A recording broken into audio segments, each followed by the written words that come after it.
এই ভিডিওতে আমরা টাস্ক বার কাস্টমাইজ সম্পর্কে কথা বলবো। থাম্বনেলে দেখতে পাচ্ছেন ঠিক এমন একটি প্রফেশনাল মানের টাস্ক বার আমরা কাস্টমাইজ করব। কোনো ধরনের থার্ড পার্টি সফটওয়্যার ছাড়া কিভাবে এমন আকর্ষণীয় প্রফেশনাল মানের একটি টাস্ক বার কাস্টমাইজেশন করা যায় সেটাই আমরা এখন দেখব। চলুন শুরু করা যাক।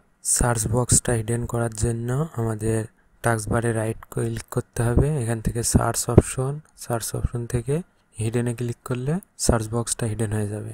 সার্চ বক্সটা হিডেন করার জন্য হিডেন অপশনে ক্লিক করুন। এখন আমরা টাস্ক বারের আইকনগুলো নিয়ে কাজ করব। রাইট ক্লিক করুন। নর্মালি আপনাদের এখান থেকে লক করা থাকবে, এটাকে আনলক করতে হবে। মূলত আমাদের এটা আনলক করা লাগবে। তো আমার আগে থেকে আনলক করা ছিল, তো আমি নতুন করে আনলক করে নিলাম। রাইট ক্লিক করে টুল বার অপশনের ভিতর থেকে লিঙ্ক আমাদের সিলেক্ট করে নিতে হবে। লিঙ্ক সিলেক্ট করলে দেখবেন এখানে একটা লিঙ্কের অপশন আসবে, যে ভার্টিক্যাল অ্যারো, এটা আমাদের বাম সাইডে টেনে নিয়ে যেতে হবে। মাউস দিয়ে ক্লিক করে বাম সাইডে নিয়ে যেতে হবে।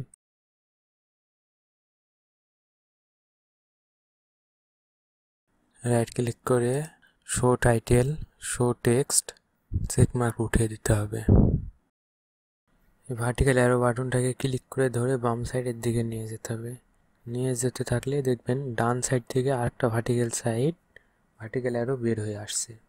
এবার ওই ভার্টিক্যাল অ্যারোটি ক্লিক করে চেপে ধরুন, ধরে ঠিক মাঝ বরাবর আপনি নিয়ে এসে রেখে দেন। ঠিক মাঝ বরাবর রাখা হয়ে গেলে আপনি এবার রাইট বাটন ক্লিক করে টাস্ক বারটাকে লক করে দেন। দেখতে যাতে আরও সুন্দর লাগে এর জন্য আমরা এই অ্যাক্টিভিটি আইকনগুলো হাইড করব। রাইট ক্লিক করে টাস্ক বার সেটিংয়ে যাব। এখান থেকে নিচে স্ক্রল করে ট্রান সিস্টেম আইকনস অন অফ এই অপশনটাতে ক্লিক করব। যেই আইকনগুলো আমাদের অফ রাখার দরকার, অ্যাক্টিভিটি আইকনগুলো, সেগুলো আমরা অফ। আমার যেগুলো প্রয়োজন হয় সেগুলো আমি রাখবো, আর বাদ বাকি আমি হাইড করে রাখলাম।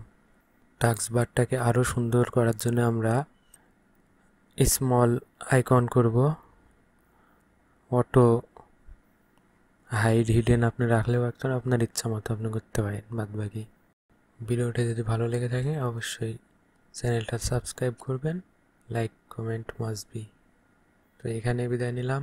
পরবর্তী ভিডিওতে আবার দেখা হচ্ছে। টাটা।